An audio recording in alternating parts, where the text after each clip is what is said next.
Hi, today we're going to talk about why I need to do the carnivore diet, and which is the same as why you should probably think about doing the carnivore diet. So first thing, you have weight to lose. That's a big reason why people eventually come over to the carnivore diet. They've tried calorie restriction, they've tried vegan, they've tried vegetarian, they've tried keto, and those did not work. So they've come to the carnivore side and they're looking for answers. All of those other diets or ways of eating, you're left having to moderate. And how can you moderate such an addictive drug like sugar? Sugar is as rewarding to the brain as cocaine. I talked about that in one of my other videos. How do you moderate a drug? It is so hard to say, oh, I'm only going to have 3 cookies. Okay, some people can do that, but guess what? Most people cannot do that. I was one of those people. It is like a drug to me. So carnivore was a great option for me to not even have to think about that anymore. All of the foods that I eat on carnivore, I can eat until I'm full. I don't have to think about how much I can eat or how much I can't eat or I can't have this. I know what foods I can eat. If it is an animal product, if it has a face, I can eat it. And just because all of those other diets did not work for you in the past, that doesn't mean you're a failure. You've been put up against such a difficult task. How do we eat healthy in this day and age where we go to the grocery store and it's aisle after aisle of crap, pure crap?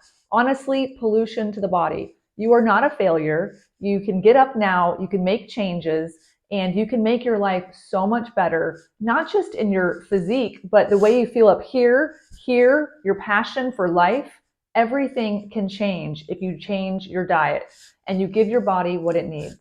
If we're in the wild and we see a deer or a bear and they are so overweight, they've got a huge belly, it hurts for them to walk, they obviously are sick, we would think that that animal is on its last leg and about to die, and we feel so sorry for it.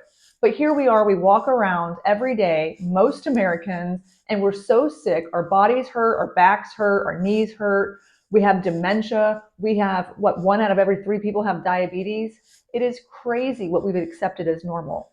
It is not too late to make the change, stop the progression of disease, and sometimes even reverse it.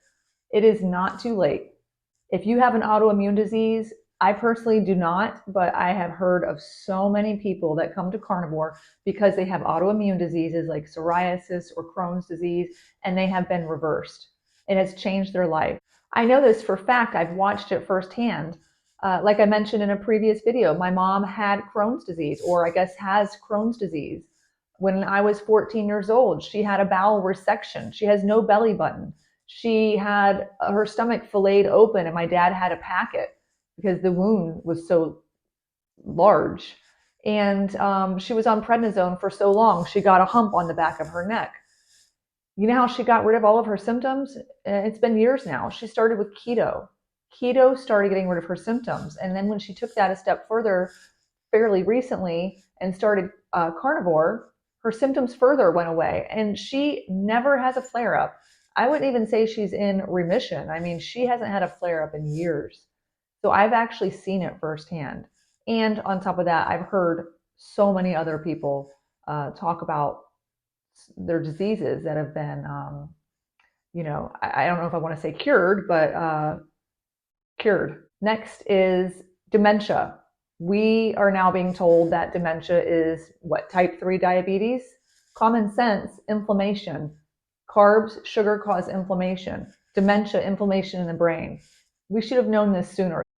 Also, energy. When we eat the standard American diet, the SAD diet, we have no energy. 6 months ago, I was tired all the time. After work, I just wanted to go lay in my bed. I felt useless, and I never understood why. Yes, I was anemic, and I got that taken care of. I was still tired. It didn't fix the energy issue. Now on carnivore, I can't tell you how much more active I am physically, but not even just physically. Yes, we go play basketball now. I go for walks a lot. I'm going to the gym a lot more now. but mentally, I'm so much more active. My brain is functioning on such a higher level now. My motivation is through the roof. I'm getting things done. I'm progressing forward with things in life that I've wanted to do, but I just really never had the energy. I had this brain fog that was always just kind of hovering over me. And I just feel like that has come off now. The veil's been lifted and I can actually think clearly now.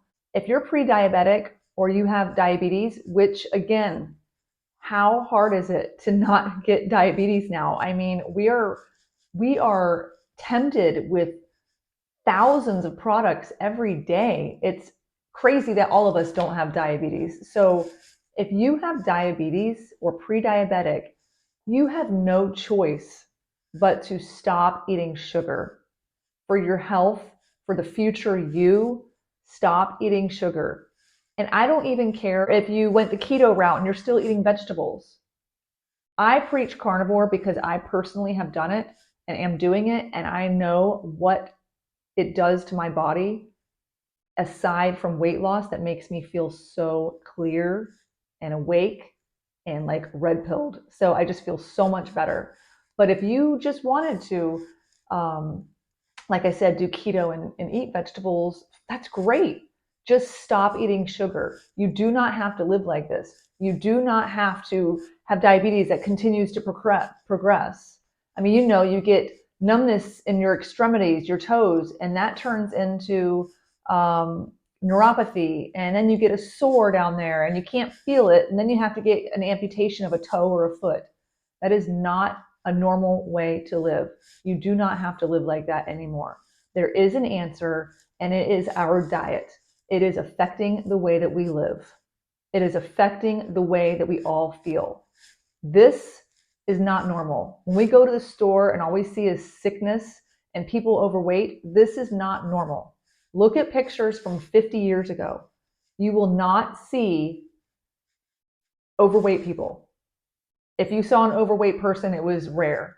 I promise. Go look at pictures from 50, 70, 100 years ago, and it will not look like it does now. But the last thing I want to talk about is how you are setting an example for the people that you love. If you have children or grandchildren or other people in your life that you love, set the example of health. Show the people that you love that there is another way to live, that you do not have to live in pain, in agony, in fear that you're going to continue to get sicker and sicker. Set an example for those you love. We know that our ancestors long ago ate primarily meat with some berries or vegetation when meat was scarce. This is the way we are meant to eat. This is the way we are genetically programmed to eat.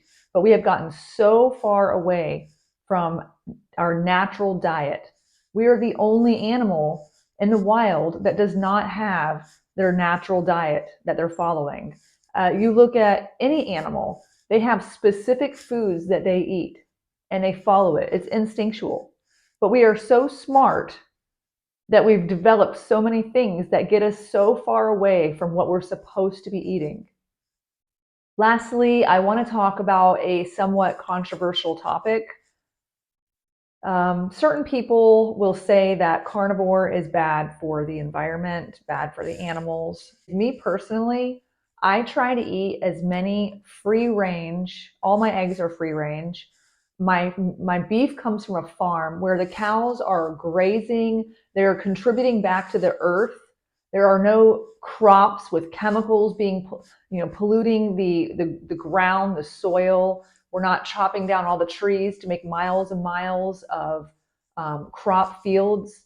I eat cow that has been grazing the grass among trees and other animals all around them.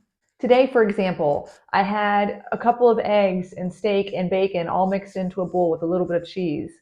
All of those animals are just like I just said, they're grazing among the earth, contributing back to the soil, and animals are living all amongst them, as opposed to the fields that are just cleared just to make, plant crops with the chemicals that are involved with that. And then I came home and I had some lamb. Same thing. animal grazing, living amongst other animals. And that was my second meal. And then my third meal will probably be, a steak. And that's it. That's what I consume in a day. I eat this much food in a day. And how I used to eat on the standard American SAD diet was an ingredient list of probably this much a day. Every one of those ingredients has to be produced somewhere. The argument that the way I'm eating is bad for the environment, I actually argue it's the opposite. I think the way I used to eat is bad for the environment. I think that the waste that goes along with that was bad for the environment. I'm consuming so much less now. I actually think I'm helping out the environment. So I hope that this has been helpful. I hope that it motivates you to go in your pantry right now and really just get rid of the crap. Just get it out of your house, make a change, not because it's January and you want to make a New Year's resolution, but because you want to make a change for the rest of your life. And it doesn't matter if it's January or July. Make the change today. There is another way. I promise you that you will start feeling better. Will it be a journey and you're going to have so many questions? Your body's going to start doing these weird things at first. There are posts on Facebook and groups that you can join, a million videos on YouTube. People are so eager to help you. I promise you people will answer your questions. So I hope this helps. If you want to see what happens during the first week of Carnivore, if you are contemplating starting it and you want to see what happened to me on my first week or tips how to get through that first week, watch this video, and I think it'll be really helpful for you to get through that first week. All right, talk to you soon. Bye-bye.